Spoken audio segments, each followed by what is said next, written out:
ఒక mixing bowl తీసుకొని అందులో ఒక కప్పు పెరుగు వేసి విస్కర్ తోటి మంచిగా మిక్స్ చేసేసుకొని అందులో సన్నగా కట్ చేసుకున్న అల్లం, కారానికి తగినన్ని పచ్చిమిర్చి,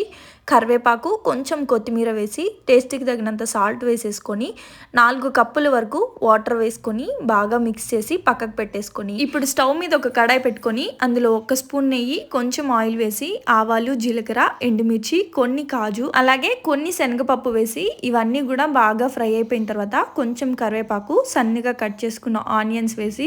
ఆనియన్స్ బాగా ఫ్రై అయిపోయిన తర్వాత 1 కప్పు ఉప్మా రవ్వ వేసుకొని రవ్వ కలర్ చేంజ్ అయ్యే వరకు ఫ్రై చేసుకొని స్టవ్ సిమ్ లో ఉంచుకొని ముందుగా మనం మిక్స్ చేసుకున్న పెరుగు మిశ్రమాన్ని కూడా వేసేసుకొని ఉండలేమీ లేకుండా బాగా మిక్స్ చేసుకుంటూ కుక్ చేసుకోవాలి. ఇదే టైంలో సాల్ట్ సరిపోకపోతే సాల్ట్ యాడ్ చేసేసుకొని ఇలా దగ్గరకు అయ్యే వరకు కుక్ చేసుకొని స్టవ్ ఆఫ్ చేసేసుకోవడమే. పైనుంచి ఫ్రై చేసుకున్న పల్లీలు యాడ్ చేసుకొని సర్వ్ చేసుకున్నామంటే ఎంతో టేస్టీగా ఉండే దహి ఉప్మా అయితే రెడీ.